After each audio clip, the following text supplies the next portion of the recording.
They were homeless men, beaten down by life, the elderly and the vulnerable, often physically disabled. People society overlooked, cast aside like trash.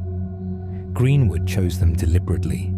They were easy targets in one sense. But more than that, he believed he was purifying the city by eliminating those he deemed unworthy or infected. His warped sense of justice turned murder into a ritual of cleansing. The scenes of the crimes were horrifying and meticulous.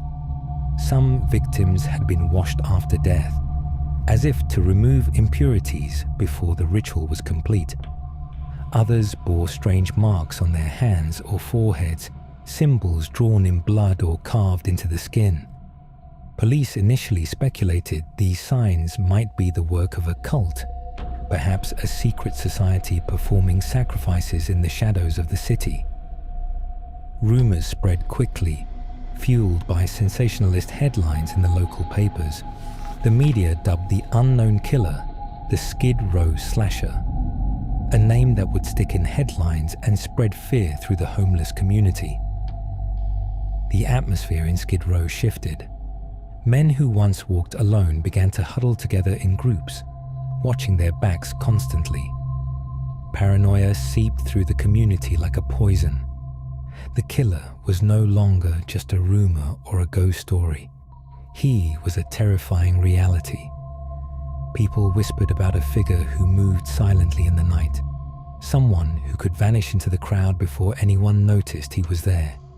He was described as quiet, calm, almost unnervingly polite before he struck. Some said he offered food or drink, only to lure victims into isolated spots where the nightmare would begin. Detectives assigned to the case found themselves trapped in a maddening game of cat and mouse. The slasher left no fingerprints at the crime scenes. No DNA evidence was recoverable by the standards of the time. The murder weapon was never found.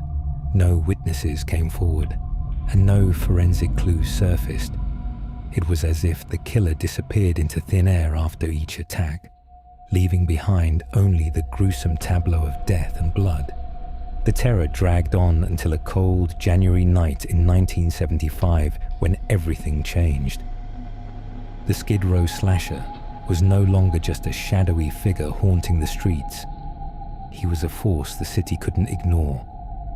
A man named William Graham, a transient, staggered into a clinic near downtown Los Angeles with a deep wound across his neck. He was barely alive. He told staff he'd been attacked in the night by a stranger who offered him food and then suddenly lunged with a knife. Graham fought back, kicked the man off him, and ran. The wound missed his carotid artery by half an inch.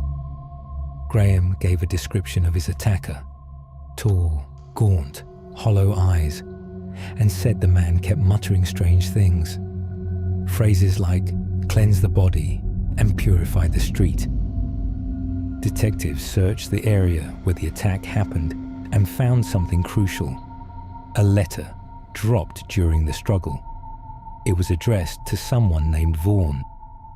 The name Vaughn sent a chill down Detective Mark Reynolds' spine. He had heard it before, more than once. A few surviving witnesses from Skid Row had mentioned a strange man named Vaughn who lingered near shelters but rarely spoke. One man had claimed Vaughn tried to give him a drink in a rusted tin cup, insisting it would make him clean again. At the time, it sounded like drug-addled nonsense. Now it sounded like a clue they'd missed. Police dug into the records and quickly found Vaughn Orrin Greenwood, recently released from prison, with a violent past and a paper trail of mental health issues stretching back years.